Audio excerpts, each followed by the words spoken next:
الحمدللہ رب العالمین والصلاة والسلام علی حبیبہ محمد وآلہ وصحبہ اجمعین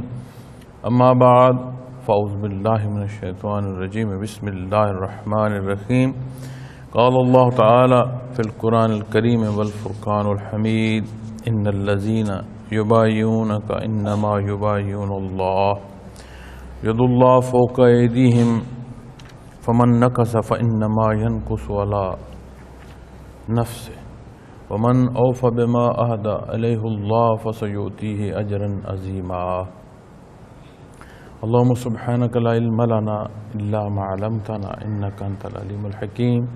مولایا صلی وسلم دائما ابدا علی حبیبک من زانت الاسر معزز سامعین کرام السلام علیکم ورحمۃ اللہ۔ الحمدللہ آج کا ہمارا سبق مسجد نبوی مراقبہ جو مسجد نبوی کا ہے، آج کا ہمارا سبق یہاں سے متعلق ہے، اور میں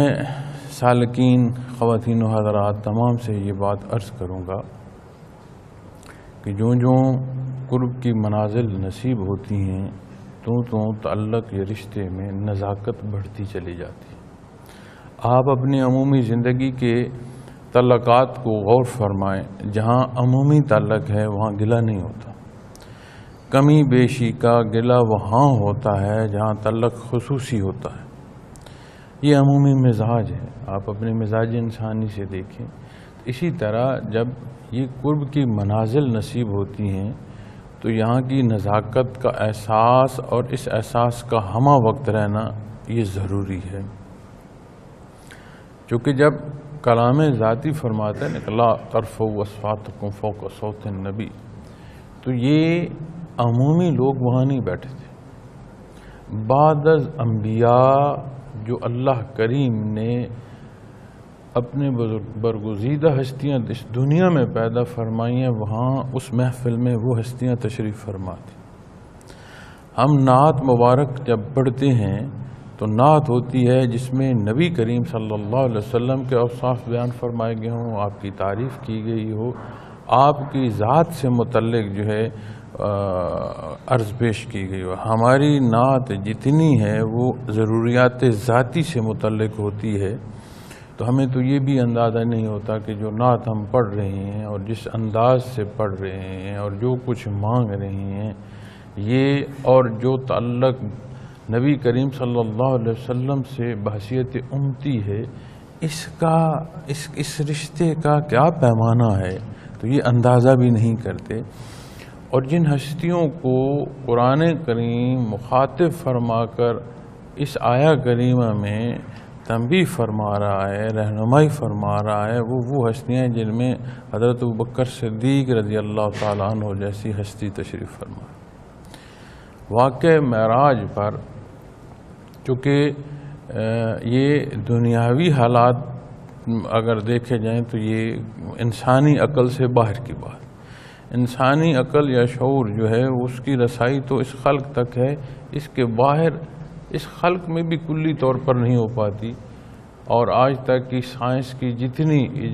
ہیں نئے تجربات، وہ بھی یہ نہیں کہتے کہ حتمی بات ہے، وہ کئی دفعہ اپنی کہی بات کو بھی رد کر رہے ہوتے۔ تو اس خلق سے باہر تو اس کی رسائی جاتی نہیں، یہاں سے تو وہ علوم جو قرآن و سنت کے ہیں وہ ہمیں ہماری ضرورت کا علم عطا فرماتے ہیں، اس سے زائد عطا فرماتے ہیں۔ تو جب بات ہی شب معراج کی، نبی کریم صلی اللہ علیہ وسلم کی عرش العلیٰ کی طرف سفر کی ہے، تو انسانی عقل سے تو بات باہر چلی جاتی ہے۔ پھر ہم دنیا کے اوقات کے تحت واقعات کو جانچنے کا ایک ذریعہ یا حالات کو جانچنے کا یا موقع کی یا نزاکت کے پہلوؤں کو جب بات کرتے ہیں تو وقت کو ضرور دیکھتے ہیں کہ اس وقت کے ساتھ اور کس وقت تک اور کس وقت میں یہ معاملہ پیش ہے۔ تو سارے حالات واقعات ایسے تھے جو انسانی عقل سے باہر تھے، اور بجائے اس کے کہ اس حق کو سمجھتے، چونکہ جو کچھ آپ ارشاد فرما رہے ہیں وہ کلام ہے جو اللہ کریم نے عطا فرمایا، آپ نے جو کچھ قرآن کریم کے علاوہ بھی ارشاد فرمایا اسے بھی وحی غیر مطلب کہتے ہیں، وہ بھی عند اللہ ہے، ذاتی کلام آپ نے تا حیات نہیں فرمایا۔ تو اس کا جو اثر ہے اس اثر کو پانے کے لیے ایمان ضروری ہے، اور جب بندہ مقابل آ جاتا ہے تو پھر وہ اندھا بھی ہے، بہرا بھی ہے، اس کا دل بھی اندھا اور بہرا ہے، وہ سن اور سمجھ سکتا ہی نہیں، اس سے یہ وصف جو ہے یہ وہ خود اس پر اپنی غلطیاں اور گناہ سبب کر کے اس پر مور ثبت کرا دیتا ہے، ثبت ہو جاتا ہے، پھر اسے ہدایت نصیب نہیں ہوتی۔ تو طرح طرح کی ہجو شروع ہو گئی، طرح طرح کی مذاق شروع ہو گئے، طرح طرح کی باتیں شروع ہو گئیں، اور جو نئے لوگ دین اسلام میں آ رہے تھے ان کے لیے رکاوٹ کا بڑا سبب بنا کہ جی آپ دیکھیں نبی کریم صلی اللہ علیہ وسلم ہمارے جو خدا ہیں انہیں چھوڑ کر ایک الگ خدا کی بات کرتے ہیں، اور اسے شرک کہتے ہیں، کفر کہتے ہیں، ہمارے نظام کو غلط کہتے ہیں۔ تو یہ باتیں تو آپ دیکھیں، آج رات کا جو واقعہ وہ بیان فرما رہے ہیں یہ تو انسانی عقل میں آ ہی نہیں سکتا۔ آپ دیکھیں اس وقت حضرت ابوبکر صدیق رضی اللہ تعالیٰ عنہ کے پاس جو شخص گیا یا جو افراد گئے وہ اس بات پر گئے کہ دیکھو آپ کے جو دوست ہیں وہ کیا کہہ رہے ہیں، ان کا اگر انہوں نے فرمایا تو انہوں نے سچ فرمایا۔ تو آپ نے جو صداقت نبی کریم صلی اللہ علیہ وسلم کی ذات اقدس پر نازک ترین اگر کوئی موقع بھی آیا ہے تو آپ اس پر بڑا مستقل اور مضبوط کھڑے ہو کر نبی کریم صلی اللہ علیہ وسلم کا ساتھ دیا۔ پھر صحابہ کرام رضوان اللہ علیہم اجمعین کی وہ ہستی ہے جنہیں اللہ کریم نے اپنی رضا قرآن کریم میں ارشاد فرما دی، اور دنیا کی حیات اگر آپ دیکھیں تو ہمارا سارا جھگڑا پیٹ کا ہے، انا کا ہے۔ نہ انہوں نے انا کو سلامت رہنے دیا، نہ انہوں نے دار دنیا کی مال و دولت کو سلامت رہنے دیا۔ ایک بات انہوں نے سلامت رکھی، وہ ہے اتباع نبی کریم صلی اللہ علیہ وسلم۔ حکم ہو گیا کہ نہیں لڑنا، اگر کوئی مارتا ہے تو مار لے، مار کھائی۔ حکم ہو گیا کہ لڑنا ہے تو تلوار اٹھائی۔ حکم ہو گیا ہے تو ہجرت کرنی ہے، گھر بار چھوڑ دیں، چھوڑ دیا۔ حکم ہو گیا کہ اولاد بھی قربان ہوتی ہے تو ہو، والدین قربان ہوتے ہیں تو ہو، اپنے وجود کے مسئلے ہوتے ہیں تو ہو، کوئی کاٹ کر جہاں مرضی پھینک دے، پھینکتا ہے پھینک دے، جو حکم ہے اس کی تعمیل ہوگی۔ اس نشست میں وہ ہستیاں بیٹھی تھیں۔ تو امت محمد الرسول اللہ صلی اللہ علیہ وسلم کے افراد میں تو ہم جیسے خطا کار اور گناہگار ہیں، جو آپ صلی اللہ علیہ وسلم کی تعریف میں بھی اپنے مطلب بیان کر رہے ہوتے ہیں، نعت میں بھی آپ صلی اللہ علیہ وسلم کی ذات کی وجہ اپنی ضروریات بیان کر رہے ہیں، اور اس نزاکت کا حکم انہیں فرمایا جا رہا ہے جنہیں اللہ کریم نے جو کچھ دیا انہوں نے آپ صلی اللہ علیہ وسلم کے حکم پر قربان کر دیا، حتیٰ کہ جان تک قربان کر۔ مدینہ منورہ سے صحابہ کی جماعت کو مضافاتی علاقے کے لوگ لے کر گئے کہ ہمیں اپنے قبیلے میں دین کا سیکھنا ہے، سکھانا ہے، تو ہمیں کچھ احباب دیں۔ تو جو مختصر صحابہ کی جماعت ساتھ گئی وہ گھات لگا کر راستے میں بیٹھے تھے، انہوں نے ان سب کو شہید کر دیا، اور جو لے جانے والا تھا اس کے ہاتھوں جو صحابی رسول شہید ہوئے اس نے اس زور سے نیزہ مارا کہ آپ کے سینے مبارک سے پار ہو گیا۔ تو نیزہ مبارک سینے سے پار ہو گیا، گھر نہیں ہے، اہل و عیال پاس نہیں ہے، نہیں معلوم کہ ان کے لیے کتنا کیسے چھوڑا۔ وہ تو جنگ پر تو بھی نہیں جا رہے تھے کہ یہ بھی سوچتے کہ سبب کتنے پیچھے بنا کر، کوئی بات نہیں سوچی، فقط اتنا فرمایا رب کعبہ کی قسم میں جیت گیا، کہ جو سب کچھ نبی کریم صلی اللہ علیہ وسلم کی ذات اور آپ کے حکم پر ہار گیا، وہ کہتا میں تو اس دنیا کو جیت گیا ہوں، تو میں تو یہاں ہارا نہیں ہوں۔ تو رب کعبہ کی جو قسم ہے یہ کفار بھی جھوٹی نہیں کھاتے تھے، کعبہ کی قسم۔ تو انہوں نے رب کعبہ کی قسم فرمایا، تو انہوں نے اس کافر کو یہ تکلیف ہوئی کہ یہ کعبہ کی قسم مرتے وقت آخری لمحے کھا کر کہتا ہے میں جیت گیا ہوں، جیتا تو میں ہوں۔ تو وہ پلٹ کر مدینہ منورہ چل پڑا، اس نے کہا ہوگا تو جو میرے ساتھ وہ تو مجھے معلوم ہے، میری تو گردن اڑا دی جائے گی، لیکن یہ سوال، یہ عقدہ نہیں کھل پا رہا، یہ کیا ماجرا ہے کہ مار میں رہا ہوں، قتل میں کر رہا ہوں، قتل یہ ہو رہے ہیں، اور کعبہ کی قسم کھا رہے ہیں کہ رب کعبہ کی قسم کہ میں جیتی ہوں، یہ کیسے ممکن؟ واپس وہی اور وہی شخص تھا جو اس ساری بات میں شامل تھا کہ ہمارے قبیلے کے لیے ضرورت ہے کہ یہاں سے تبلیغ کے لیے احباب کو وہاں تشریف لے جائیں، آپ کو حکم فرمائیں۔ تو جب آپ صلی اللہ علیہ وسلم کی طرف چل پڑا تو قریب پہنچا تو صحابہ نے پہچان لیا، تو موقع ایسا تھا تو نبی کریم صلی اللہ علیہ وسلم نے منع فرمایا کہ آنے دو۔ پاس آ کر اس نے ساری غلطی بھی مانی، سارا کچھ بھی، اس نے یہ سوال رکھ دیا، کہا یہ وہ سوال ہے کہ جو مجھے یہاں لے آیا، اس کے بعد جو فیصلہ میرے حق میں آپ کرتے ہیں کرتے ہیں۔ تو جب اس کا جواب نبی کریم صلی اللہ علیہ وسلم نے فرمایا تو وہ وہیں کلمہ پڑھ گیا، خود مسلمان ہو گیا۔ اب دیکھیں، ہم دنیا کو حصول کو عظمت سمجھتے ہیں، وہ دنیا کے ہارنے کی جیت اس درجے کی ہے کہ جو قاتل ہے وہ دربار رسالت میں حاضر ہو گیا اور اسے ایمان نصیب ہو۔ تو جب باتیں یہاں کی آتی ہیں، ان مراقبات کے حصوں کی آتی ہیں، تو اس کی نزاکت کا ضرور احساس ہونا بھی چاہیے، سمجھنا بھی چاہیے، سیکھنا چاہیے۔ اور کوئی ایسی بات جس کی نہ سمجھ ہو، اس کا سیکھنا کوئی غلط بات نہیں ہے۔ سوال جو سمجھنے کے لیے کیا جائے وہ درست ہے، سوال جو برائے سوال ہو یا اعتراضی پہلو پر ہو وہ بات مانے ہوتی ہے۔ تو ان معاملات کو سیکھنا اور پوچھنا ضرور چاہیے۔ حاصل یہ خالی کلام سے نہیں ہوں گے یا سماعت سے نہیں ہوں گے، اس کے لیے یہ محنت اور مجاہدہ لطائف کا اور مراقبات کا کرنا ہوگا، تو یہ نزاکتیں سمجھ لیں گے۔ سماعت میں تو ہم کتنی باتیں سنتی ہیں، تحریر میں کیا کچھ ہمیں ملتا ہے، لیکن وہ سارا سننا دیکھنا کردار تک ڈھل نہیں پاتا۔ ظاہری تبدیلیاں جو ہوتی ہیں یہ وقتی ہوتی ہیں۔ کتنے دیکھے ہم نے حوادث کے، کوئی مسئلہ پیش ہے، ایک کمزور سا آدمی اٹھ کھڑا ہوا اور اگلے کی جان لینے کا سبب کرنا شروع کر دیا، لیکن کچھ وقت کے بعد جب وہ موقع گزر جاتا ہے، وہ مزاج کا اثر نہیں رہتا، وہ حالات نہیں رہتے، وہی کانپ رہا ہوتا ہے اور رو رہا ہوتا ہے۔ تو وقتی طور پر بے شمار پہلو ہیں۔ آپ کسی کو بہت اچھی تربیت کریں، بہت اچھا کلام کریں، بہت اچھی باتیں کریں، موقع ہو نیکی کی طرف چل پڑے تو وہ چلنا شروع ہو جائے گا، لیکن جو ہی وہ حالات، وہ ساتھ، وہ محفل کم ہوں گی تو جو اس کے گرد و پیش کے حالات ہیں پھر اس میں ڈھلنا شروع ہو جائے گا۔ تو جو وہ تبدیلی جو اندر آتی ہے، جو نہاں خانے دل میں پیدا ہوتی ہے، وہ دیر پا ہوتی ہے، چونکہ اسے سمجھ کر بندہ اختیار کر رہا ہوتا ہے۔ باقی جو محفل یا افراد یا گرد و پیش ہے، صرف اس کی مدد شامل نہیں ہوتی، اپنا فیصلہ شامل ہو جاتا ہے، اپنی چاہت شامل ہو جاتی ہے۔ تو کیفیات قلبی جو بندے کے اندر تبدیلی پیدا کرتی ہیں،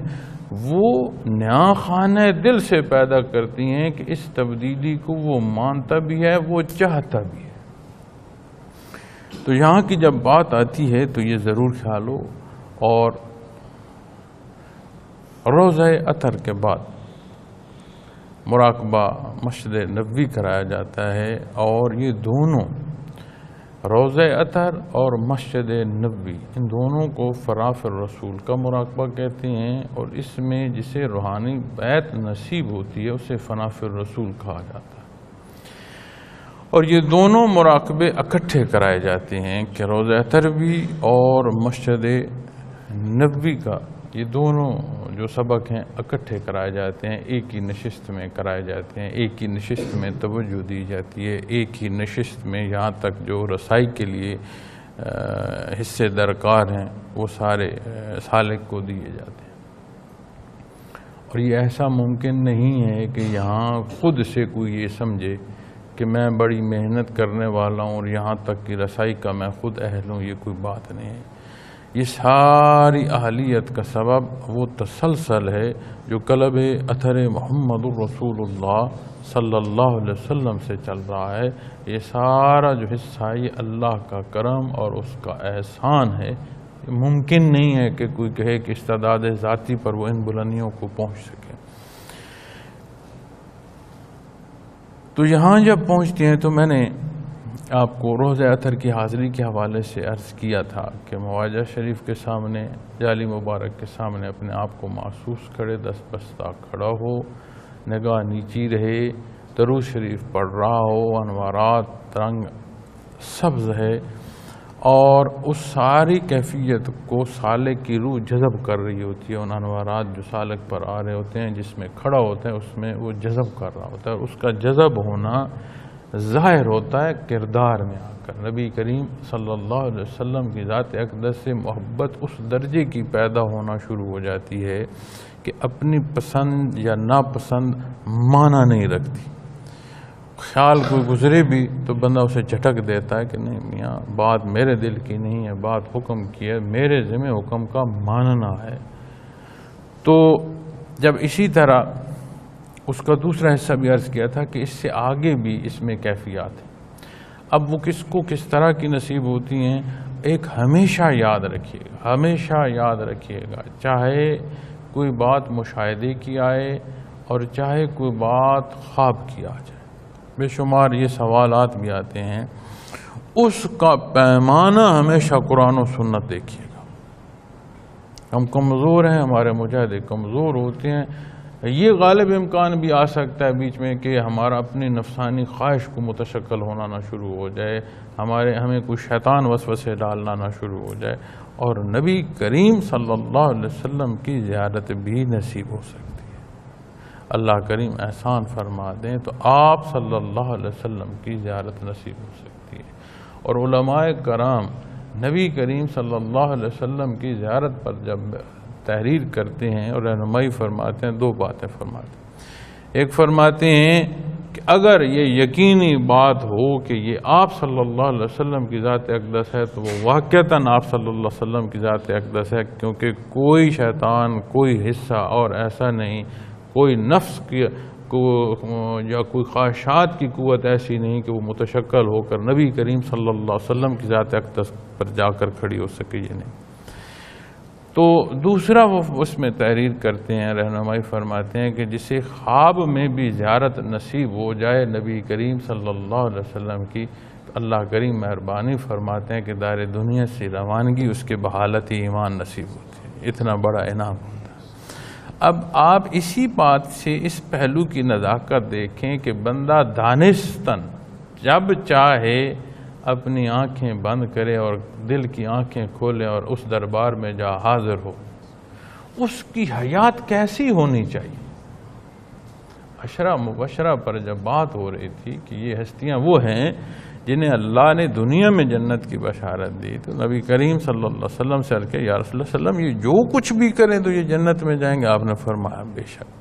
اب اس سوال اور جواب میں جب علماء بحث کرتے ہیں تو شرح کرتے ہیں، وہ فرماتے ہیں کہ ان کی چاہت ذاتی رہی ہی نہیں، وہ چاہیں گے وہ جو اللہ کو منظور ہے. انہیں پسند ہی وہ بات آئے گی، وہ عمل ہی وہ اختیار کریں گے جو عند اللہ پسندیدہ ہے. اب جب یہاں بندہ پہنچ جائے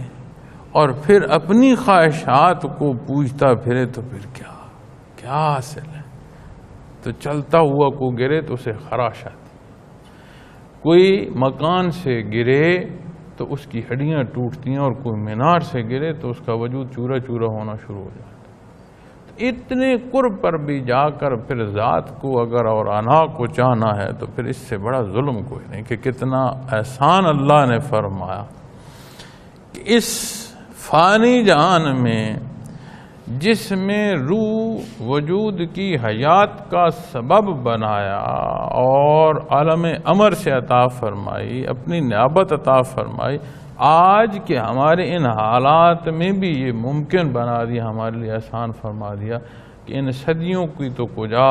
عالم خلق اور عالم برزخ کے پردوں کی بھی کوئی حیثیت نہ رہی. جو صدقے دل سے اللہ کو یاد کرے اسے یہ نصیب ہے استطاعت کہ وہ نبی کریم صلی اللہ علیہ وسلم کے دربار تک جہاز ہے. تو پھر کیا خیال ہے کہ اس شکرانے میں عمل کیسا ہو، سوچ کیسی ہو، کردار کیسا ہو. تو وہ سارے وہ حصے ہیں جو ہمیں نبی کریم صلی اللہ علیہ وسلم کی اتباع کا سبب ہے. اب وہاں کی جو کیفیات ہیں، وہاں کے جو انوارات ہیں، وہاں کے جو حالات ہیں، وہ جو بھی منعکس اس سالک پر ہو رہے ہیں اس کی نشانیاں کردار میں ہیں. اور جتنا مضبوط ذکر کریں گے، جتنا مضبوط مراقبات کریں گے، حفاظت الہیہ نصیب ہونا شروع ہو جاتی ہے. کوئی بندہ بھی جو ہے وہ معصوم نہیں ہے سوائے انبیاء علیہ الصلوۃ والسلام کے، لیکن محفوظ ہونے کی صورت کسی نہ کسی درجے کی نصیب ہوتی چلی جاتی ہے، اور یہ اتنا کرم اور احسان ہے، اس نزاکت کا احساس اور دھڑکا دل میں رہے کہ میں کہاں ہوں، میں کس عمل میں ہوں، میں کیا جو ہے اس کے تحت پھر اپنے معاملات میں جو حصے ہیں وہ کون سے اختیار کر رہا ہوں۔ یہ جو آیت کریمہ میں نے تلاوت کی ہے یہ سورہ الفتح سے ہے، اور یہ وہ موقع ہے جب نبی کریم صلی اللہ علیہ وسلم مکہ مکرمہ فتح مکہ سے پہلے تشریف لائے تھے۔ آپ کا مقصد عمرہ کی سعادت حاصل کرنا تھا، اور حدیبیہ کے مقام پر حدیبیہ کے مقام پر آ کر روک دیا گیا تھا آپ کو، اور کفار نے آپ کو بغیر اسلحے کے صرف بیت اللہ شریف کی زیارت کو بھی داخل ہونے نہ دیا، اور اس کو اپنے لیے اعلان جنگ سمجھ شروع کر دیا۔ اور حالانکہ نبی کریم صلی اللہ علیہ وسلم نے کوئی بڑا ہتھیار ساتھ لے جانا جو ہے وہ منع فرما دیا تھا، قربانی کے جانور ساتھ تھے، تو اس کے باوجود وہ جو مخالفت کی شدت ہے اور جو ان کے اندر دین حق سے اظہار نفرت کی جو کیفیت تھی وہ اتنی شدت میں تھی کہ انہوں نے بحالت امن بھی آپ کو بیت اللہ شریف کی زیارت کے لیے نہ آنے دیا۔ تو یہاں پر ایک ایسا نازک موقع بھی آ گیا تھا کہ یہ سمجھا جا رہا تھا کفار کی طرف سے کہ ہم اگر ابھی کوئی ایسی ترتیب کر لیں کہ ہم مسلمانوں کو یہیں تہ کر دیں، چونکہ نہ وہ جنگ کی پوری تیاری میں ہیں، نہ پورے جو حالات حرب ہیں ان سے لیس ہے، ماذ ایک تلوار ہے، تو ہم اپنی اگر قوت جمع کر کے تو انہیں یہیں پر اس معاملے کا یا یہ جو قصہ ہے اسے تمام کر دیں تو یہ بہتر ہے۔ تو بے شمار اس میں واقعات ملتے ہیں، نبی کریم صلی اللہ علیہ وسلم کے معجزات کے حوالے سے بھی بے شمار حصے ملتے ہیں، اور صحابہ کرام رضوان اللہ علیہم اجمعین کی جو آپ کے حضور خدمات ہیں وہ بھی ملتی ہیں، کفار کی تیاریاں بھی ملتی ہیں، حالات کی سختیاں اور پیاس کی کیفیات بھی ملتی ہیں۔ تو ان میں ایک واقعہ ایسا بھی ملتا ہے کہ جب باہم گفت و شنید ہو رہی تھی تو حضرت عثمان غنی رضی اللہ تعالی عنہ مکہ مکرمہ میں تشریف لے گئے تھے باہم گفتگو کے لیے، تو انہیں روک دیا گیا اور خبر جو دی گئی کہ یہ انہیں شہید کر دیا گیا۔ تو جب یہ خبر نبی کریم صلی اللہ علیہ وسلم کی ذات اقدس تک پہنچی، مسلمانوں کے پڑاؤ تک پہنچی، تو آپ نے اس کے سبب تمام جو آپ کے ساتھ رفقات تھے صحابہ کرام رضوان اللہ علیہم اجمعین کی جو جماعت تھی، تھوڑا بہت عددی فرق آتا ہے، 1100 1200 عددی حصوں میں کچھ فرق آتا ہے، لیکن لگ بھگ اتنی تعداد جو تھی، تو آپ نے تمام سے موت پر بیعت لی تھی کہ ہم عثمان رضی اللہ تعالیٰ عنہ کا بدلہ لیں گے، اور نہ حق انہوں نے زیادتی کی ہے اور نہ حق بات جو کر رہے ہیں زیادتی کر رہے ہیں، تو تمام جو مسلمان تھے انہوں نے موت پر بیعت لی تھی، یعنی ہم آخری بندے تک لڑیں گے اور اپنی موت تک لڑتے جائیں گے تاہاں کہ فتح نہ ہو۔ اگر فتح نہ ہو تو ہمارا آخری جو بندہ ہوگا وہ بھی اپنے موت واقع ہونے تک لڑے گا۔ جب سب کی بیعت ہو گئی تو آخر میں نبی کریم صلی اللہ علیہ وسلم نے خود اپنا دوسرا ہاتھ اپنے ہاتھ میں لے کر فرمایا یہ عثمان رضی اللہ تعالیٰ عنہ کی۔ اب یہاں ایک بات اور بھی سمجھ آتی، اگر حضرت عثمان رضی اللہ تعالیٰ عنہ کا ہاتھ آپ نے ان کی ہاتھ کی جگہ رکھ کر بیعت کرنی ہوتی تو یہاں سے بھی یہ سمجھ آتا ہے کہ اللہ کریم نے آپ صلی اللہ علیہ وسلم کو ان کی حیات کے بارے میں بتا دیا، وگرنہ تو ضرورت نہیں تھی کہ جب وہ شہید ہو گئے تو ان کی موت پر بیعت کی کیا ضرورت سمجھ آتی ہے؟ تو سمجھ آتی ہے کہ جب آپ نے ہاتھ رکھا تو وہ ظاہری حالات پر بھی جو بات آ رہی ہے اس پر بات ہو رہی ہے۔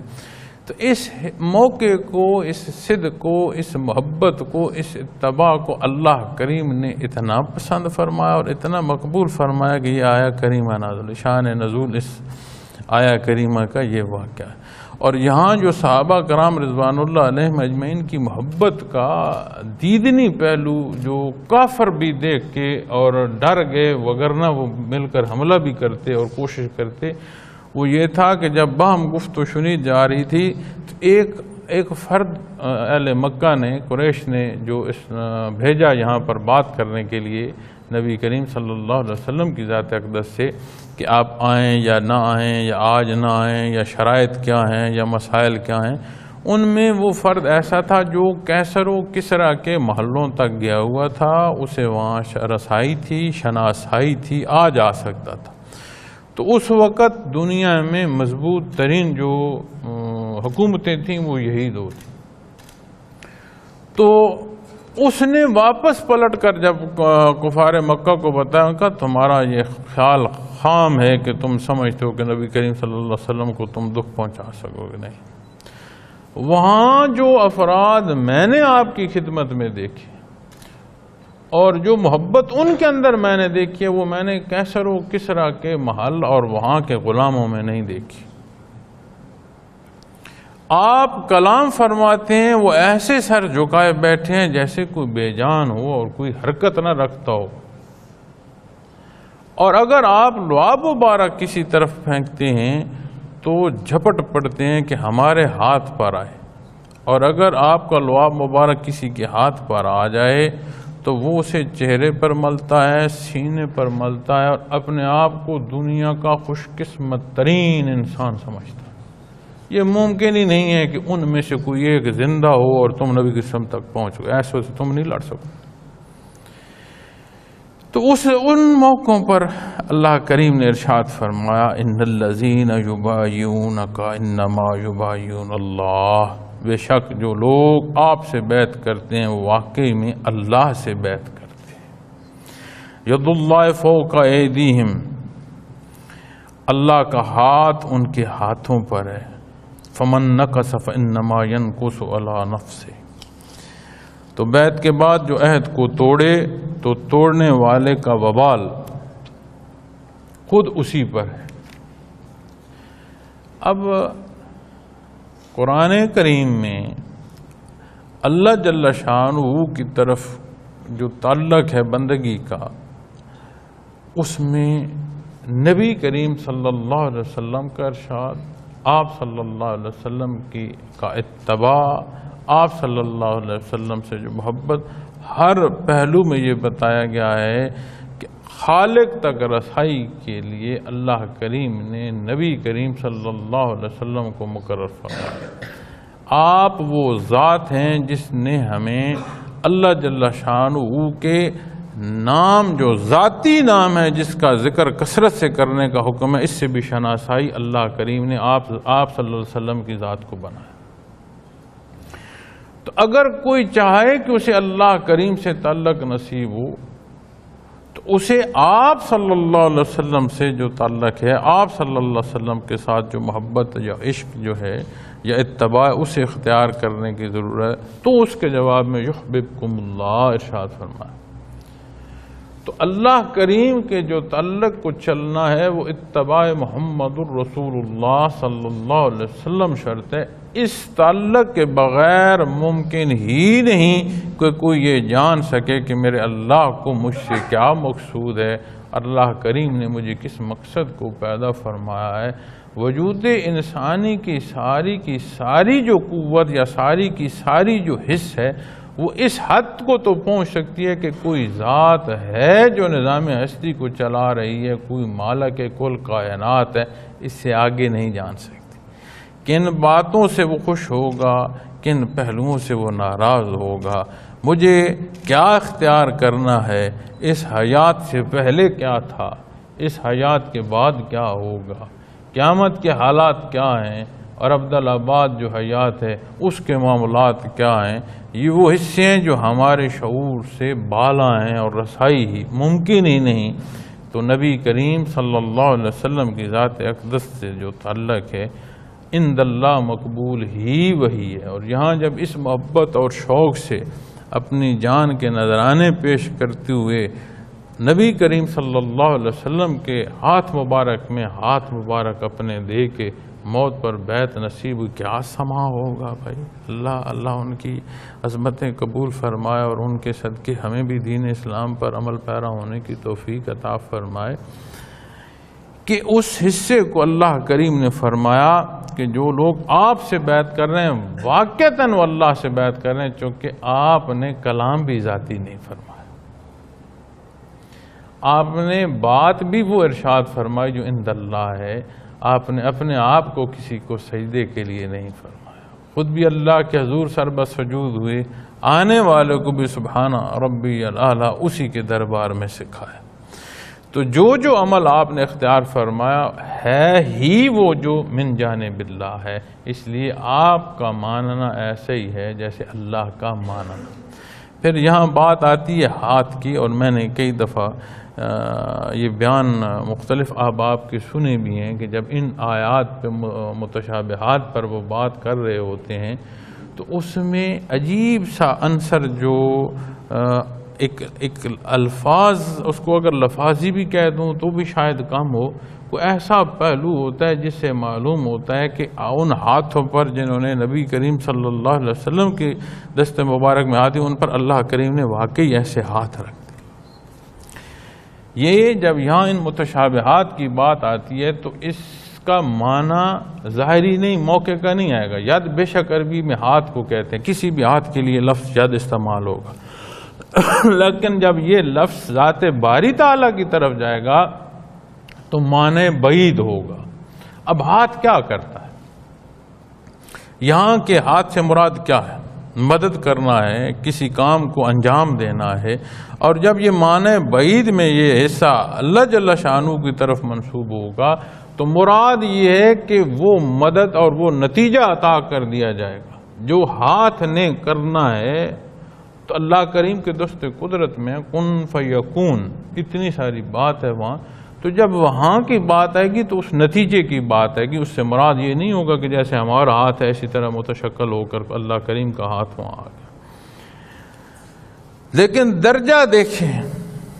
کہ اس تعلق کو اللہ کریم نے کس درجے کا عطا فرمایا. پھر فرمایا فمن نقص فانما ينقص على نفسه، اور جو اس عہد کو توڑے گا تو یہ توڑنے کا وبال پھر خود اسی پر ہے. اس لیے دوسری طرف سے کوئی کمی نہیں، جہاں سے عطا ہو رہی ہے وہاں سے کوئی کمی نہیں ہے، نہ کمی واقع ہو سکتی ہے. ہر لمحے اضافہ ہے. یہاں برزخ، قیامت، ابدالآباد. انسانی مزاج ہے ایک جیسا، اسے اگر رہنا پڑے تو اس سے اکتا جاتا ہے. تو جنت کے انعامات میں ایک پھل کا جب ایک خوشہ لیا جائے گا، جب ایک دفعہ وہاں سے کوئی چیز توڑ کر کھائی جائے گی، اس کا ذائقہ جو ہے وہ بہت بھلا ہوگا. اسی پھل سے جب دوسرا حصہ کھایا جائے گا تو پھر پہلے سے زیادہ اس میں لذت ہوگی. تو کیا جو وہاں کا رہنا ہے، وہاں کا جو نظام حیات کا ہوگا وہ ایک جیسا ہوگا؟ اس کا مطلب ہے کہ اہل جنت کا ہر اگلا لمحہ پہلے سے زیادہ عظمت کا ہوگا اور انہیں زیادہ راحت بخشے گا. تو یہ تو وہ ترقی ہے جو رکتی ہی نہیں، ہر لمحے عطا ہو رہی ہے. تو یہ اس طرف سے سوال دوسری طرف فریق دوم کی طرف آ جاتا ہے جسے حکم دیا گیا ہے، جس میں ہم شامل ہیں، میں شامل ہوں، آپ شامل ہیں. ہم اپنی طرف سے جب غلطیاں کرتے ہیں تو قرآن کریم فرماتا ہے اپنے آپ پر ظلم کیا. تو جب بات ظلم کی یا زیادتی کی آتی ہے تو ہمارے اپنے کردار ہوتے ہیں، اپنے معاملات ہوتے ہیں جو ظلم کرتے ہیں. تو کتنی عظمت ہے اس تعلق کی جو نبی کریم صلی اللہ علیہ وسلم سے نصیب ہوا، اور جن ہستیوں کو نصیب ہو رہا ہے انہیں اللہ کی رضا حیات دنیا میں نصیب ہوگی. کلام ذاتی میں آگا، نہ صرف وہاں ارشاد ہوا اللہ ان سے راضی ہے، قیامت تک کوئی قرآن کریم کی تلاوت کرتا رہے گا، یہی الفاظ تلاوت کر رہا ہوگا. دار دنیا سے گزر کر اگر حالات برزخ کے ہیں وہاں کو قرآن کریم کی تلاوت کر رہا ہے تو یہی الفاظ تلاوت کر رہا ہو. جہان بدل گیا، الفاظ کلام ذاتی کے ہیں وہ تو وہ رہیں گے، تو وہ بھی تلاوت ہوئے چلے جائیں. اس کے باوجود فرمایا کہ اگر کوئی اس جگہ کے اس تعلق کو توڑے گا، اب جو تعلق استوار کر رہے ہیں وہ ہستیاں ہیں جنہوں نے اپنی جان کا نذرانہ پیش کیا. لیکن فرمایا پھر اگر اس عہد کو کوئی توڑے گا تو توڑنے کا وبال بھی پھر بھائی میاں ہوگا، اور جو اسی کے سر ہوگا جو توڑے گا. یہاں جو ایک نقطہ سالک کو عرض کرنا چاہتا ہوں وہ یہ ہے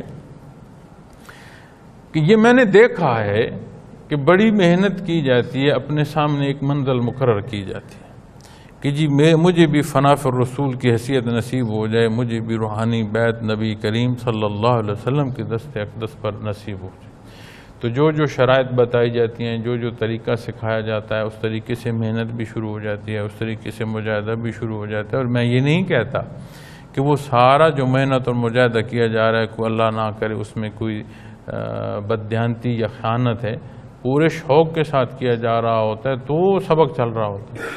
لیکن جب روحانی بیعت حاصل ہو جائے تو پھر وہ سارا مجاہدہ آہستہ آہستہ چھوڑ دیا جاتا ہے، وہ ساری محنت چھوڑ دی جاتی ہے. یہ سمجھ لیا جاتا ہے کہ ہاں اب میں تو بامراد بامنزل ہوں. بے شک فنا فی الرسول تک لے جانا، وہاں تک سالک کو شیخ کا بیعت کرانا معمولی بات ہے، بہت غیر معمولی بات ہے، بہت بڑا اللہ کا احسان. اور اس تعلق کو پہنچ کر پھر اس آیہ کریمہ کو ایک لحظے میں سوچنا، جسے نبی کریم صلی اللہ علیہ وسلم کی ذات اقدس سے اس درجے کا تعلق نصیب ہو گیا، اس کی ذمہ داری کیا ہے، اس کو کیسا ہونا چاہیے، اس کے معاملات کیسے ہونے چاہیے، اس کی سوچیں اور اس کے عمل کیسے ہونے چاہیے. اور اگر وہ سالک یہ کہے کہ خیر اب میری بیعت ہو گئی ہے تو کافی ہے، اب سارے محنت مجاہدے کی کیا ضرورت ہے، جو سوچا تھا وہ میں نے حاصل کر لیا. جنہیں ظاہری طور پر نصیب ہوئی اور یہ عظمت بیان فرمائی گئی، ایسے ہی ہے جیسے اللہ کی بیعت کر رہے ہو اور تمہارے ہاتھوں پر اللہ کا ہاتھ ہے، نتائج تک تمہیں عطا فرما دیے جائیں گے. اگر یہ موقع آتا تو ممکن نہیں تھا کہ اہل مکہ جو ہیں وہ فتح کر سکتے، وہ تو گھبرا گئے، انہوں نے کہا یہ حضرت عثمان غنی لیں، ہم نے نہیں شہید کیا. تو جب اللہ کا ہاتھ ان کے ہاتھوں پر آیا تو پورا جہان بھی مکہ میں جمع ہو جاتا، تو وہ شکست نہیں دے سکتا تھا اسلامی لشکر. ان ہستیوں کو بھی فرمایا فمن نقصا، اور جو نقص کرے گا، جو کمی کرے گا، جو کمزوری کرے گا، اس کا وبال اسی پر آئے گا. تو یہ کیسے ممکن ہے کہ یہاں سے ساری محنت کر کے نبی کریم صلی اللہ علیہ وسلم کی ذات اقدس تک اللہ کریم رسائی نے اتنا بڑا انعام ہو، اور اس انعام کے بعد وہ پھر معاملات جو ہیں ان کا خیال نہ کرے، عبادات کا خیال نہ کرے، اور سمجھے کہ میں تو بس پہنچ گیا ہوں. اس آیہ کریمہ کو دیکھ لے کہ کن ہستیوں کو یہ ارشاد ہو رہا ہے. تمام جہان جو ہے صحابہ کے علاوہ، تمام جہان جو ہے یہ آبادی مسلمان ہو اور ہمہ وقت محنت اور مجاہدہ کر رہے ہو، اور ہمہ وقت کی محنت اور مجاہدہ اللہ کریم شرف قبولیت عطا فرمائے، ولایت کے اعلیٰ ترین درجے نصیب ہوں. ان تمام لوگوں کی شان جمع کر لو. صحابہ کرام رضوان اللہ علیہم اجمعین جوتی رکھ کر جس زمین سے گزر گئے ہیں نا، اس زمین کی خاک جو ہے وہ اللہ کے حضور جو ہے وہ درجہ رکھتی ہے، ان کا درجہ اس برابر بھی نہیں ہو سکتا. ان ہستیوں کو جنہیں اللہ کریم نے اپنے حبیب کی خدمت کے لیے چنا،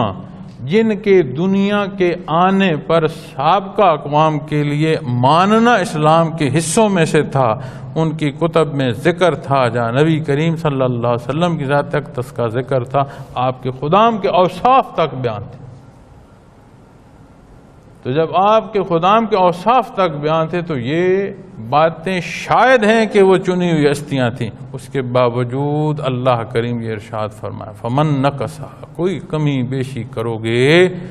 تو اس کا وبال پھر اسی کمی بیشی کرنے والے پر آئے گا. تو پھر یہ کیا سمجھا ہم نے اس تعلق کو؟ آپ بات عرض کر رہے ہوں نا کہ یہ نزاکت کا پہلو ہما وقت جو ہے اسے تھامے رکھو، اور دونوں ہاتھوں سے تھام کے رکھو، کوئی کمی بیشی نہ ہے. اللہ اللہ. تو یہ خیال کہ جب یہ فنا فی الرسول کی کیفیت نصیب ہو جائے تو یہ نہ سمجھ لیا جائے کہ یہ تصوف جو ہے یہ مکمل ہو گیا، یہ جو میری منازل تھی وہ مکمل ہو گئی، نہیں۔ مشائخ فرماتے ہیں، حضرت جی رحمۃ اللہ تعالیٰ علیہ نے بے شمار دفعہ فرمایا، میں نے ذاتی محفل میں بھی سنا، اجتماعی بیانات میں بھی سنا، آپ فرماتے ہیں اب بندہ مومن اس قابل ہوا ہے کہ قرب الہی کو اس کی روح اٹھ سکے۔ دربار رسالت کی رسائی اسے وہ قوت بخشتی ہے کہ اس قوت کے بغیر قرب الہی کی یہ بالا منازل ممکن ہی نہیں ہے۔ اب اسے وہ برکات نصیب ہو گئی ہیں، سالک کی روح کو وہ قوت نصیب ہو گئی ہے کہ وہ بالا منازل کو اللہ کے قرب کے لیے اٹھ سکتی ہے، اس پر اللہ کا احسان ہو جاتا ہے، اسے مزید عطا سے نوازتا چلا جاتا ہے وہ رب کریم۔ تو فرمایا وَمَنْ أَوْفَى بِمَا عَهَدَ عَلَيْهُ اللَّهُ فَسَيُؤْتِيهِ أَجْرًا عَظِيمًا، اور جو شخص اس بات کو پورا کرے گا کہ جو عہد اس نے کیا ہے اپنی جان لگا دے گا، اپنی خواہشات کو مٹا دے گا، اور ہمہ وقت ہمہ تن گوش اپنی اس حکم کی تعمیل میں رہے گا۔ جو شخص اس بات کو پورا کرے گا جس کا اللہ سے عہد کیا ہے۔ نبی کریم صلی اللہ علیہ وسلم کے دست مبارک پر جو بیعت کی جا رہی ہے، اللہ کریم فرما رہا ہے اس بات کو پورا کرے گا، کس بات کو؟ جو اللہ سے عہد کیا ہے۔ یعنی اصل میں آپ کا اتباع، آپ کا حکم ماننا ایسے ہے جیسے اللہ کا حکم ماننا ہے، اور اللہ کریم اس بیعت کو، اس تعلق کو عہد فرما رہے ہیں کہ جو شخص اس بات کو پورا کرے گا جس کا اللہ سے عہد کیا ہے تو وہ اسے عنقریب اجر عظیم عطا فرمائے گا، اور جس اجر کو اللہ کریم عظیم فرما رہے ہیں جس کا کوئی حساب، ایک ہوتا ہے کسی چیز کا حساب کرنا، ایک ہوتا ہے حساب کتاب بھی سمجھ سے باہر ہو۔ اب آپ کچھ بھی سوچ لیں تو آپ اس کا حجم دیکھنے میں نہیں دیکھ سکتے کتنا بڑا، اسی دنیا میں جس میں ہم رہتے ہیں اس دنیا کا حجم دیکھ لینا، کیا ہماری نظر جو ہے وہ اس کو پوری طرح دیکھ سکتی ہے؟ جہاں ہم دیکھ رہے ہیں یہ تو بہت ہی تھوڑی جگہ، بے شمار جگہ تو دنیا کے وجود کی بچ گئی جسے ہم نہیں دیکھ پائے۔ جس آسمان کو دیکھ رہے ہیں کیا ہم اس آسمان کو سارا دیکھ پا رہے ہیں؟ جس سورج کو دیکھ رہے ہیں کیا اس کو کلی طور پر دیکھ رہے ہیں؟ جس چاند ستارے جہاں دیکھ رہے ہیں کس حصہ ہے جو ہمارے سامنے ہے؟ اور ہمارا دیکھنا تو ایسا ہے کہ ہم کہتے ہیں کہ یہ کون ہے، قریب جا کر پتہ چلتا ہے یہ تو کوئی جھاڑی یا درخت تھا، بڑے دور سے بڑا عزیز جان کر جاتے ہیں، قریب جا کر دیکھتے ہیں یہ تو کوئی شخص ہی اور نکلا۔ اس دیکھنے میں کوئی کیا دیکھ پائے گا، اس کے باوجود اللہ کریم فرماتے ہیں اتنا اجر جو عظیم ہے، یعنی ہماری جو سوچیں ہیں وہ ختم ہو جائیں گی، اس اجر کا احاطہ نہیں کر سکیں گی جس نے نبی کریم صلی اللہ علیہ وسلم سے جو عہد کیا حقیقت میں اللہ سے ہے، اور اس عہد کا جس نے پاس رکھا۔ دوسری طرف رب کریم ہے، اللہ کی ذات ہے، اور جب اللہ کی ذات کی طرف بات آئے گی اس نے عطا اپنی شان سے فرمانا ہے، اور جب وہ اپنی شان سے عطا فرمائے گا تو مخلوق کے پیمانے کہاں، وہ کس چیز کو ماپ سکے گی؟ تو ضروری امر یہ ہے کہ پھر اس سارے سے اللہ کریم توفیق عمل تک ایسا استقامت کا حصہ عطا فرمائیں، دعا بھی کیا کریں اور ہمہ وقت کوشش بھی یہ کریں کہ یہ کیفیات ہمارے معاملات میں نظر آئیں۔ ذاتی پسند و ناپسند کوئی معنی نہیں رکھتی ہے، لالچ دنیا کا، انا کا، دولت کا، حیثیت کا کوئی معنی نہیں رکھتی ہے، نہ کسی کی خواہشات پوری ہوئی ہیں کہ وہ سمجھ لے کہ ہاں میں جو چاہتا تھا دنیا کا حاصل کر لیا، ممکن ہی نہیں۔ انسانی مزاج ایسا ہے کہ یہ اسے دنیا کی ہوس بھر سکتی ہی نہیں، اگر ہوس دنیا میں لگ جائے تو ممکن ہی نہیں اس پیٹ کو کوئی شے بھر سکے۔ ہاں پھر جب بات قبر کی مٹی کی آئے گی تو پھر بات اور ہوگی، لیکن پھر فرصت تو نہیں ہوگی۔ تو یہاں کی جو کیفیات ہیں، نبی کریم صلی اللہ علیہ وسلم جلوہ افروز ہیں، آپ کے دائیں طرف خلفائے راشدین ہیں، اور آپ کے پیچھے جو جگہ ہے اس میں وہ ہستیاں ہیں جو اولیاء اللہ کی ہیں، اور حضرت امام مہدی تک کے حصوں پر حضرت رحمۃ اللہ تعالیٰ علیہ اور بڑے حضرت جی رحمۃ اللہ تعالیٰ علیہ ارشاد فرمایا کرتے تھے پھر اسی طرف اور آگے صحابہ کرام رضوان اللہ علیہ مجمعین کی جگہ ہیں، پھر وہ لوگ، وہ مشائخ جنہیں وہاں کی حاضری یا وہاں سے ذمہ داریاں رہی ہیں، انہی کیفیات قلبی میں جن کی ذمہ داریاں رہی ہیں، ہر ایک اپنے اپنے مراتب کے مطابق تشریف رکھتا ہے۔ اس محفل میں آنا جانا بھی ہے، لیکن محسوس نہیں ہوتا کہ کون آیا ہے اور کون گیا ہے۔ حد ادب محلوظ خاطر رہتی ہے، اور پیش ہونے والوں کے لیے بھی جگہ ہے۔ خواتین و حضرات کا اپنا اپنا مقام ہے، پیش ہونے والا دست بستہ کھڑا ہے اور نگاہ نیچی ہے اور درود شریف جاری ہے، اور وہ جو کیفیات ہیں وہ سالک کی روح جو ہے ان کیفیات سے وہ برکات حاصل کر رہی ہوتی ہے، جس کا میں ہر فکرے کے ساتھ ہر بیان میں یہ بات کہتا چلا آتا ہوں کہ اس کو دیکھنا ہے، ان کیفیات کے حاصل کو اپنے معمولات میں آ کر دیکھیں۔ پھر یہاں جو روح کی روحانی بیعت کرائی جاتی ہے کہ سالک کو روحانی بیعت نصیب ہو، یہ اللہ کا بہت بڑا احسان ہے کہ دنیا میں کوئی جگہ، کوئی موقع، کوئی شخصیت ایسی مہیا ہو جائے جو سالک کی کیفیت کو اس رسائی تک لے جائے روحانی طور پر کہ اسے فناء الرسول کی حیثیت نصیب ہو۔ اس کی انتہا کی تو باتیں ہو رہی ہیں، اس کی ابتدا کو لوگے تو پھر پہلے یہ دروازے ڈھونڈنے پڑیں گے جس سے عمارت میں داخل ہونا ہے، پہلے وہ سیڑھیاں ڈھونڈنی پڑیں گی جہاں پر سے داخلہ ہونا ہے، تو وہ تعلق ضروری ہے جو اس رسائی کا سبب ہوگا۔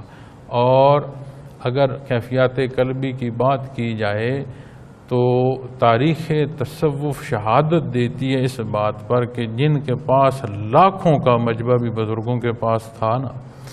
جن کے ہاتھوں پر لاکھوں کے لوگ جو ہیں وہ اسلام میں آئے اور شرف اسلام ہوئے، انہوں نے بھی چند لوگوں کو کیفیات قلبی سکھائیں، اور ان چند کی تعداد بھی کوئی ایسی نہیں ہے کہ لاکھوں میں سینکڑوں تھی، 5، 7، 10 ایسی تعداد تھی جو ہاتھوں پر انگلیوں پر گنی جا سکتی تھی۔ اور عمومی طور پر جو ظاہری تربیت فرمائی جاتی تھی، لسانی تسبیحات بتا دی جاتی تھیں، باقی نفلی عبادات بتا دی جاتی تھیں، معاملات میں گفتگو میں تربیت کر دی جاتی تھی، اور عملی زندگی میں سنت الخیر والانام سکھایا جاتا تھا اور اس کی تلقین کی جاتی تھی، تاکید کی جاتی تھی۔ کیفیات قلبی ہر ایک کو نہیں بتائی جاتی، اس لیے نہیں کہ کوئی اس کا چھپانا مقصد تھا، اس لیے کہ حاصل کرنے والا اگر اس کا لحاظ نہیں کرے گا تو جتنا کچھ حاصل کرنے جا رہا ہے اس سے بڑا نقصان اٹھائے۔ حضرت جی رحمۃ اللہ تعالیٰ علیہ فرماتے ہیں، وہ فرماتے ہیں کہ آج اس دور میں جتنا عام کیفیات قلبی کو کر دیا گیا، یہ خصوصی انعام ہے اللہ کا۔ اور وہ فرماتے تھے مجھے جو سمجھ آتی ہے وہ یہ آتی ہے کہ ہم سے پہلے لوگ جو محنت کرتے تھے وہ ترقی درجات کے لیے محنت کرتے تھے، قرب الہی کے لیے محنت کرتے تھے۔ آج اللہ اللہ ضروری ہے کہ ہمارے عقائد سلامت رہیں۔ آج ہمارے عقائد متزلزل ہیں۔ عام فکروں میں کہہ دیا جاتا ہے کہ جی جب جائیں گے تو دیکھیں گے اگلے جہان کیا ہوتا ہے، کوئی پلٹ کر آیا ہے جو اگلے جہان کا بتائے گا؟ تو جو کچھ نبی کریم صلی اللہ علیہ وسلم نے ارشاد فرما دیا ہے اس میں شک ہے، اور اگر اس میں شک ہے تو ایمان متزلزل نہیں تو اور کیا ہے؟ ایمان بالغیب کے حصے جو نبی کریم صلی اللہ علیہ وسلم نے ارشاد فرما دیے، اگر ان کا ماننا ماننے کے درجوں میں نہیں ہے تو پھر عقائد سلامت کہاں ہیں؟ حضرت علی کرم وجہ الکریم ارشاد فرماتے ہیں آج قیامت قائم ہو جائے مجھے ایک رتی کی حیرت نہیں ہوگی، اس لیے کہ آپ نے وہ سما دیکھا تو نہیں۔ قیامت کے قائم ہونے کا وقت اللہ کریم نے نہیں بتایا، جہاں ارشاد ہوا یہی بتایا گیا کہ اللہ جانتے ہیں، نہیں بتایا جب وقت آئے گا تو معلوم ہو جائے گا۔ اس کے باوجود وہ فرما رہے ہیں کہ مجھے ذرا بھر حیرت، کیوں؟ اس لیے کہ نبی کریم صلی اللہ علیہ وسلم نے جو ارشاد فرما دیا عین وہی ہوگا، ایمان کا تقاضا یہی ہے۔ ہمیں دنیا کی کوئی عدالت کسی ایریے کا کوئی تھانے دار بلا لے تو اس کا وزن ہمارے سامنے کتنا ہوتا ہے، ہم کتنی صفائیاں اور کتنے گواہ جمع کر رہے ہوتے ہیں، بھلے جھوٹا مقدمہ ہی ہو، یہ بھی نہ ہو کہ اس کی سزا واقعتاً اطلاق ہوگی، کتنی ہمارے اندر تڑپ پیدا ہوئی ہوتی ہے۔ کبھی سوچا کسی نے کہ جو کچھ سوچ رہا ہوں اس پر انحصار ہوگا عمل کا، اور جو کچھ عمل کر رہا ہوں اس میں کتنا تجاوز ہے دین اسلام سے، کتنی حکم عدولی ہے، کتنی اپنی خواہشات کی پیروی ہے، کتنا میں اپنے آپ کو پوج رہا ہوں، اور یہ سارا کچھ بھی ہوگا اور اللہ کے حضور پیش ہوں گا، دربار ہوگا، میزان ہوگا، حساب کتاب دینا پڑے گا۔ ایک لحظے کو کوئی سوچے تو صحیح، اور اگر یہ سوچ حاوی ہو جائے آپ یقین مانے معاملات زندگی میں بندہ کانپتا پھرے۔ عمل تو غلط کرنا کجا، اس کیفیت کو ہی پا کر میں نہیں سمجھتا کہ بندہ جو ہے وہ اس کانپنے کی کیفیت سے، اس لرزش سے باہر نکل سکے۔ حضرت عمر فاروق رضی اللہ تعالیٰ عنہ جیسی ہستیاں قیامت کی آیات پر لرزاں ترزاں ہو کر غش کھا کر گر پڑتے تھے۔ اللہ کریم نے اس درجے کا مضبوط ایمان عطا فرمایا تھا کہ یہ ادراک تھا کہ قیامت کیا ہے، اللہ کے حضور پیش ہونا کیا ہے، اس کی ذات کتنی بلند ہے اور ہماری حیثیت کیا ہے۔ اور اب جب ہم یہ بندگی کا تعلق بھول جاتے ہیں تو کبھی کسی نے سوچا پولیس کے کیمرے کو دیکھ کر گاڑی کی رفتار رک سکتی ہے، اور اللہ کا حاضر ناظر ہونا بندے مومن کا ایمان اس کے معاملات میں اچھائی کی رغبت نہیں دے سکتا۔ تو بات یہ ہے اللہ کریم حفاظت فرمائے، اپنے آپ سے جھوٹ بولنا چھوڑ دیا جائے، کسی کو مخاطب کرنے سے پہلے اپنے آپ کو مخاطب کیا جائے، اپنی نب جائے۔ وہ پنجابی میں کہتے ہیں نا، بھریا اس دا جس دا توڑ چڑھیا۔ اللہ کریم ہمیں حفاظت سے اس دائرے دنیا سے لے جائے، لیکن جو حکم ہے اس ذمہ داری کا بھی تو کچھ کرنا۔ تو حضرت فرماتے تھے کہ آج ہم اتنے کمزور ہو چکے ہیں، ہمارے ایمان اتنے کمزور ہو چکے ہیں کہ ہمارے عقائد ڈول رہے ہیں۔ ہمیں نہیں یقین اپنے ہاتھ سے دفن کرنے والے کے لیے کہ میں بھی یہاں کوئی شاید اگر قبر نصیب میں ہوئی تو مجھے بھی کوئی لحد میں اتار رہا ہوگا۔ ہمیں نہیں یقین کہ جو بول رہا ہوں یہ لکھ رہے ہیں۔ ہم گرد و پیش دیکھتے ہیں جہاں تک ظاہری نظریں کام کرتی ہیں، اور یہ نہیں بتایا ہمیں اسلام نے کہ کاتبین ہیں ہمارے کندھوں پر بیٹھے ہیں، لکھ رہے ہیں، صحیح بھی لکھا جا رہا ہے اور غلط بھی لکھا جا رہا ہے۔ ادھر ادھر دیکھ کر جو غلطی کی جا رہی ہے، دور کیوں دیکھتے ہو؟ جو 7 گواہیاں لکھ رہے ہیں وہ کہاں ہیں؟ تو فرماتے ہیں ہمارے ایمان کمزور ہو گئے ہیں۔ تو آج اللہ نے یہ مہربانی فرما دی کہ ان برکات کو اتنا عام فرما دیا کہ ہر آنے والا قلب کی بات کر رہا ہے، لطائف سے بات کر رہا ہے، مراقبات کی بات کر۔ کتنی مخلوق ہے جسے روحانی بیعت نصیب ہوئی ہے، اور کتنی مخلوق ہے جو اس تیاری میں لگی ہوئی ہے، اور ہم اپنے آپ کو دیکھیں تو سمجھ آتی ہے ہم اس قابل نہیں۔ تو پھر حضرت کی بات یقین مانے اور پختہ لگتی ہے اور مضبوط لگتی ہے کہ بے شک اللہ نے مہربانی فرما دی۔ ہمیں قرب کی منازل کی تو جو بات ہے وہ ہے ہمارے ایمان سلامت ہو جائیں۔ ہم تو اتنے کمزور لوگ ہیں، ہمیں تو یہ حال بھی نہیں ہے کہ ہم اپنے معاملات کو جانچ سکیں کہ ہم کس راہ کی منزل کو پا رہے ہیں، ہم کس منزل کے مسافر ہو گئے ہیں۔ تو اتنا عام فرما دیا گیا۔ تو پھر جب روحانی بیعت کی باری آتی ہے تو جو تیاری کرائی گئی ہیں اس کے تحت، اور رعایت بھی بڑی ہوتی ہے، بڑی رعایت ہوتی ہے جی، بڑی رعایت ہوتی ہے۔ اور اگر یہ رعایت نہ ہو تو میں نہیں سمجھتا ہم میں سے کوئی فنا فی الرسول کی کیفیت تک پہنچ پائے۔ ہماری طرف کی بات نہیں ہے، ہماری پھر بھی کمزوری ہے، ادھر سے عطا کی بات ہے، اللہ راضی ہوتے ہیں، وہ مہربانی فرماتے ہیں، دربار رسالت سے شفقت نصیب ہوتی ہے، وہاں کی باتیں ہیں۔ ادھر تو ہم جو اپنے آپ کا آئینہ دیکھیں تو ہمارا تو حال کوئی نہیں۔ پھر شیخ جب بیعت کے لیے کہتے ہیں تو جس سالک کو بات کہی جاتی ہے، رہنمائی کی جاتی ہے، وہ نبی اکرم صلی اللہ علیہ وسلم کی خدمت میں پیش ہوتا ہے،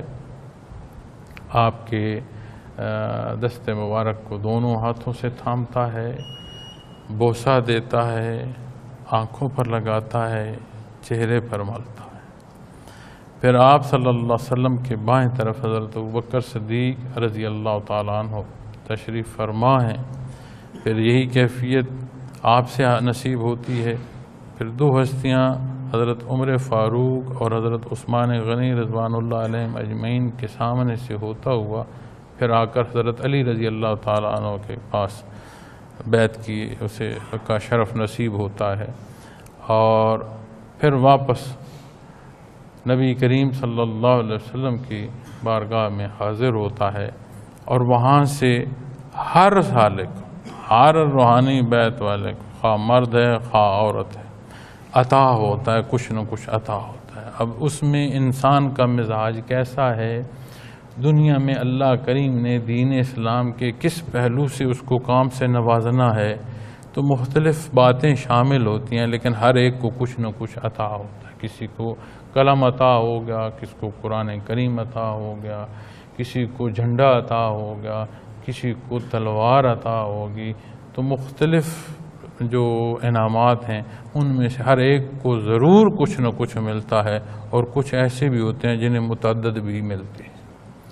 تو انشاءاللہ اس سے اگلی بات اگلے پیریڈ میں کریں گے، چونکہ یہ روحانی بیعت کا حصہ اور یہاں سے جو باقی بات ہے وہ بھی رہتی ہے، تو انشاءاللہ جو اگلا تربیتی پیریڈ ہوگا باقی گزارشات اس میں پیش کروں گا۔ اللہ کریم میرا اور آپ کا حامی و ناصر ہو۔